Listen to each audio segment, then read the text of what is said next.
I don't know if I've told you this. I think I might have told you this because we connected a couple of times, but you were the very first person I met that was any affiliation to Blue Wire. Oh, okay. I've met a few others since we've actually spoken. Yeah. So, like, I did. There's Kenny King who does the Raiders podcast on that Yep. as well, and then Cody. They were paired together, Raider Cody. So we did a show with them as well. There was another show. I want to say they called me up, but I couldn't do it. There was some kind of a thing going on, probably training camp with the Raiders, I think. Oh, I know all about that with your Raiders love because I've been trying to get you on the show for so long. And you're like, I just dude, I couldn't. want to, but I can't because of my schedule. Heidi Fang, award-winning visual journalist covering MMA, Raiders Review Journal, Vegas Nation podcast, radio host, six-time fantasy football champ, and mom of a super ninja. That's right. Welcome. Thank Welcome you to so the show. much. I'm happy to be here with you. Yeah, this is your first time in the studio It's as well. nuts. It's beautiful in here. It's like everything that you could want in Yeah. a studio here at the Blue Wire podcast studios Yeah, inside the Win. it's Can't believe it. Yeah, I I saw don't take Max it. Crosby up here a minute ago. Yep. Yep. It was like everybody comes in, does their thing in here. It's pretty awesome. Yeah, and I don't take it for granted. This is super cool. To think I was doing my show out my parents' basement, like I think 82% of podcasts out there, and now to be here, it's been cool to just see the maturation of the show and the content. And going back, it's funny that you come on the show this week because we're going to talk about the UFC pay-per-view, but you did so much for me the first time that I came out to Vegas. I came out March of 2020, right before shit hit the fan with COVID. Right. And it was Romero and Adesanya. I had just signed with Blue Wire like the tail end of 2019. And I just was like, you know what, man? My birthday is March 11th. The card was on like March 7th. Why not? Let's go to Vegas. So I went. I flew my videographer Alex from Chicago. Never had met him. Had him come out here. Oh, really? He was doing a bunch of editing for me, and he's still a part of the show. And he comes out first time that I meet him, and I had messaged you, got in touch with you, connected with you, and you were like, yeah, dude, come. I'll have you come and like sort of like a BS intern, so I could be able to get into the door. And you're like, just you'll hang out with me. You'll get to see I got to see the actual weigh-ins, which was super cool because I never knew that aspect of it. You've only seen the ceremonial ones. That was the only Right. ones I had ever seen. I never saw what that was like. And that was when Romero had everyone on their P's and Q's because he came and All he had late. a little bit of a track record of missing weight. And then he showed up like an hour later. And ironically enough, I met Volkanovski there through you. That was a fun time. And, first of all, I'm always about helping others that have the goals in mind like you did. You were set. You knew what you wanted to do. I'd seen a little bit after you told me on Twitter, I think we were talking, and you're just like, yeah, I got this going on. I'm like, cool. I checked it out. I was like, yeah, awesome. Let's do this. Let's get this guy in here. And so I'm happy to help. I'm glad I was part of your journey, man. It makes me feel good to help people, and I'm about that. And so when you came through and Volkanovski was there speaking with us for the Las Vegas Review Journal, and we had I think we had James Krause too. We did, Oh yeah. my gosh. Yeah, Speaking of that, I mean, know. there's lots of things that all come full circle in the end. We were just talking about Yeah. Adesanya beforehand, so lots of interesting times that we've had. The short time that we've known each other, but like MMA is always a wild ride, and I'm happy that you're part of that. Yeah, and you had me rub shoulders with a couple of people, and then I actually ended up earning credentials to the Brooklyn card. And then, COVID hit. We never got Tony versus Habib, which was, That's we're a shame. snake bit. But yeah, I just wanted to give that backstory because I'm someone that I take pride in things that people take for granted. Mm-hmm. And I always like want to show love and appreciation to you. That's why when you hit me up during the football season and you were like, hey, I want you to come on, I was like, yeah, no, for you anytime. Oh, I if I appreciate can make that. time, for Yeah, sure. Thank you. Let's get into it. There's a lot of interesting topics to talk about this week. And I want to start with the main event. I want to start with the pay-per-view. And my reaction now is kind of how I feel like the buildup has been, which is wild to me because I feel like the 155 title, I don't want to say it's the main title for the men's divisions, but it's an important one. Like the legacy and the lineage behind it. Like Poirier's had an interim. Habib, obviously. Oliveira went on a tear. Conor held it. Like there's history there. Mm-hmm. And I just feel like that's kind of my reaction to what I've seen the buildup. It wasn't until it's Wednesday today that we're recording, but I think the first time I saw like an actual promo was Monday night. It's funny because I remember when you asked me if I could do this, I said, you know what? Let's wait until it gets to be about Wednesday, because then I would have seen some of the build up. I would have been able to get kind of a feel for the card. And all I've seen is that Islam is in trouble for feeding animals he's not supposed to feed in Australia. And that he actually mentioned to Dana that he wanted to see more promotion for this card and that there hadn't been any. And the fact of the matter is, if I didn't follow a lot of the people that I do on Twitter, because although in my bio it still says I cover MMA, I'm not as deep in as I used to be, mostly because of the Raiders and having that kind of being my primary focus. And just got out of the season, but I'm still in the mix. I still weave and dip and dive when I can. But Volkanovski had said something to the effect that, if it's here we are in my home, Australia and all of that. But if I didn't see these things on Twitter, like I wouldn't really have seen some of what's going on down there. Really relying upon a lot of journalists and people like yourself that I follow to know what's going on with this fight. Well, it's fascinating that you mentioned that, because one of my good friends, Brandon, we call him Finney, he's been on the show a bunch of times, and we were on Xbox last night, and he's like, dude, when is Volk and Islam fighting? And we're like, Saturday. He's like, no way.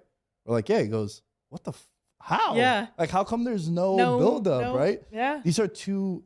Well, Islam, the jury's still out, I feel, as if, he hasn't is his first title defense. But Volkanovski has, 25 straight wins, I believe it is, or he's undefeated. That's right, because he only lost to, I think this guy's name was Corey Davis. And I think it was like his fourth fight. And so he hasn't lost in a decade. Yeah. Right? And he's undefeated in the UFC, and he's the 145-pound champ, undisputed.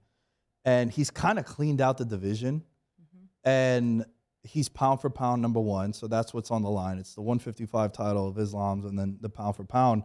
And they're doing it in his backyard. Like, the lead up I thought was interesting, because I think both of these guys are super compelling. But on the flip side, it's weird when like a friend of mine like Finney, who is like, we're in a UFC group chat.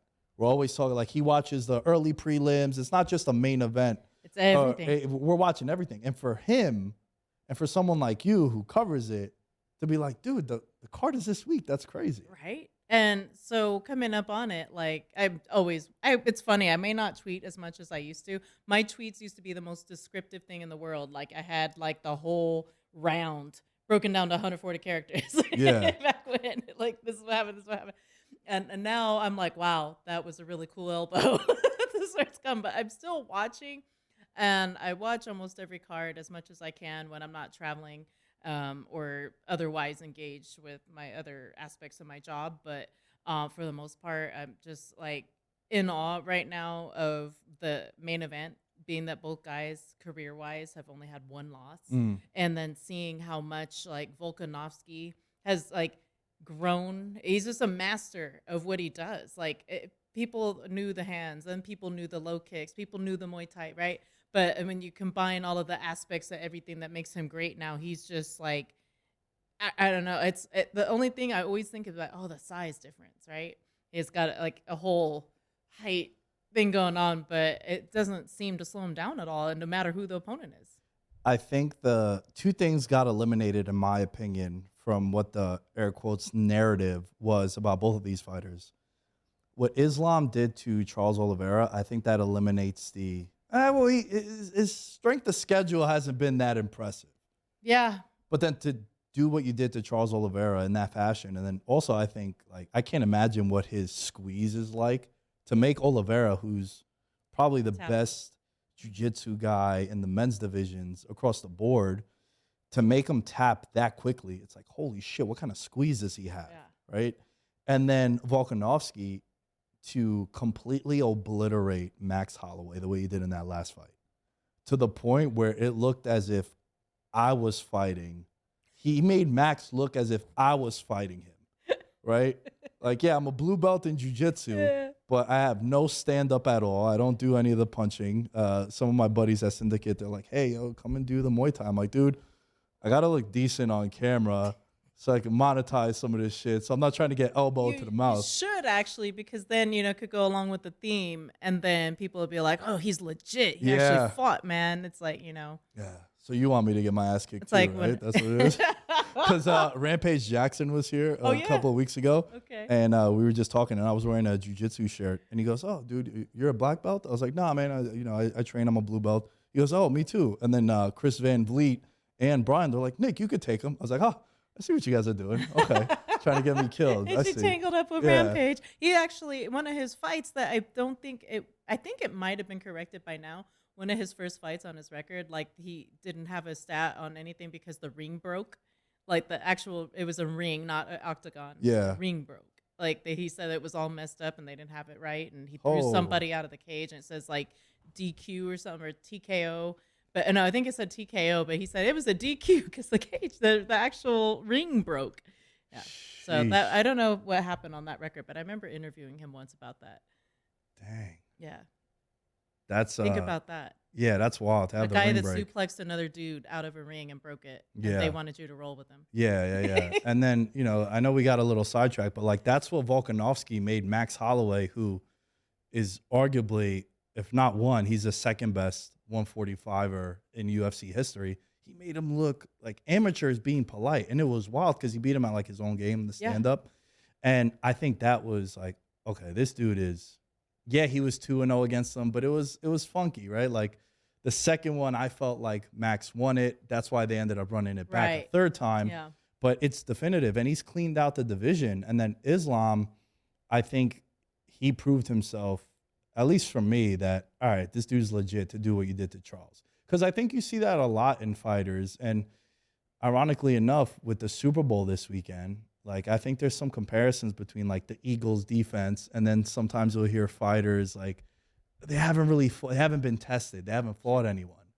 And then with Islam doing what he did to Charles, I think that really opened up our eyes to, it don't matter. He's probably everything that Habib says he is. I think that's part of it too. When you say Habib, like it being at the same gym, AKA, that when they were coming up, a lot of people just kind of had their focus all on Habib, and for Islam to kind of come out of that shadow now and be the guy that Javier Mendez says he is, like just trying to live up to that name and the kind of record that Habib set. And now you're the guy in the gym and you're coming up into your own, and people are not quite sure. But here's the thing. If you're training with Habib Nurmagomedov day in and day out, and that is who you were coached by, that's who you're, I know he won't coach him for this one, but when you think about that and just how much it might take to even just, let's say, play a scout team for him, like to emulate another fighter when you're trying to help him prepare, or when you're grappling or rolling or wrestling or any of that with him, how much that helps you elevate your game. Like that's a part of it where when people talk about the testing for him, that I think, well, wasn't he tested already coming into this? I mean, to be able to stick with it and to kind of rise up and to become the man that he is after working with him. And Javier has trained his, stable of really badass fighters over the years. Think about everybody, Cormier and Rockhold and all those guys that came out of there, Kane, and then Habib, and just it goes on and on and on and on, and me. You trained there? Yeah. Back when it was called West Coast Taekwondo. Oh. that was what they started it out as back in the 80s, and then it became one thing to another to another to another.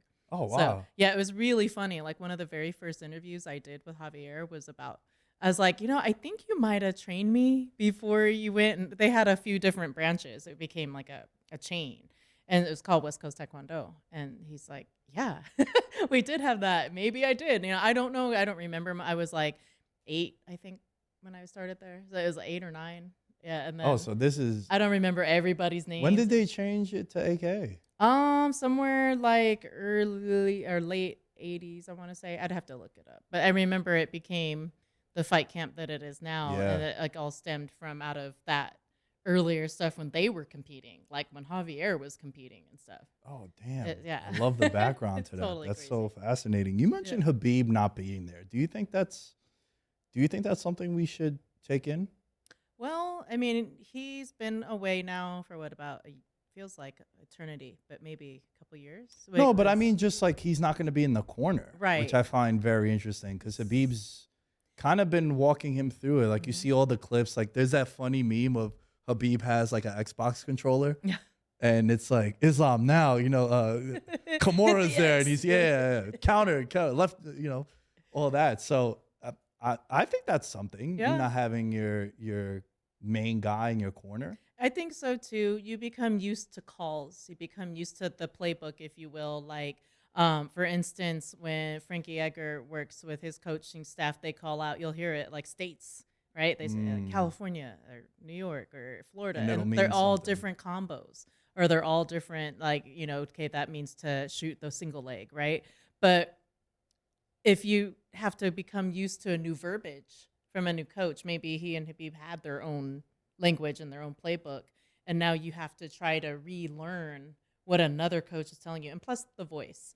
When I would train, or I don't know about you, when you do sports or something like that, you can hear like your mother's voice. You can hear your father's voice going, come on, cheering you on, or something like that. Or you can single out those voices because you're used to them. But when you're training with somebody else that maybe you haven't worked so much closely with, and then now they're calling the shots out of your corner, maybe you're not hearing it as directly, or that you're not as ingrained picking it up. So those are a couple things. But I feel like the camp is strong enough where no matter who corners him, as long as they are giving him, because that is a big deal. You have corners that have certain ways about him. Like Greg Jackson always seems to me to know what his fighter needs and how to talk to his fighter. And I think that sometimes you don't see that with every coach. You'll hear a coach say, hey, you're doing great, and you're winning. You're up 2 rounds. And everyone at home's like, no, they're not. Maybe telling the truth. Yeah. But maybe that's the coach's way of knowing that that's what that fighter needs for the motivation to continue on. But I think there's a lot of different ways that you could look at it. Yeah, but if I was a fighter and my coach comes up to me after the second round, he's like, dude, we got 2 in the bank. Right. And I don't. I'll be like, yo, dude, are you watching? You're fired. Yeah. I would fire the dude personally, or lady. They're not cornering me anymore. Right? I would want to know. Give it to me straight. I would want, and I would want it to be like, yo, you're down 2-0, get your shit right, Yep. get it together. I love the famous clip of GSP with his corner when he's like, get your breathing under control, Mr. St. Pierre. And he's like, I think I pulled my groin. And he's like, I don't care, George. I don't care, George. This is what we're made of. That's Hit him how with we your groin. go. It's like, yeah, man, that's what I want. If I'm in a fight for my life, and it's not even for a title, like at any level, I want transparency. There's people in my life that their opinion means a lot to me. I'll never tell them that because I don't want them to have that power over me.